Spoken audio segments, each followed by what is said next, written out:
Here's an Instagram hack you might have missed. Start by opening your Stories tab and selecting the layout with a grid of 4 photos. Add your 4 pictures and hit the check mark. Save it.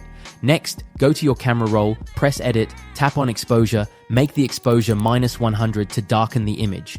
Then reopen it as a new story.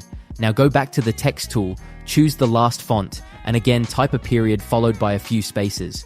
Highlight it in white and rotate it to create a frame. Head to the stickers section, select photo, and add your picture. Tap the picture 4 times to turn it into a square and place it inside your frame. Go back to the text tool and write "Happy Birthday" or any message that fits your theme. Position the text within the frame. Next, go to the stickers tab.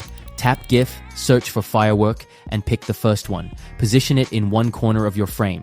Repeat this for the opposite corner and drag both behind the frame. Now open your phone's gallery and select your photo. Hold down on it until you see the lightning effect, then copy and paste the cutout into your story. Place it like this on top of the frame. Finally, tap the effects on the upper right corner and select the toxic glitch effect for the corner, and that's it. How cool is this?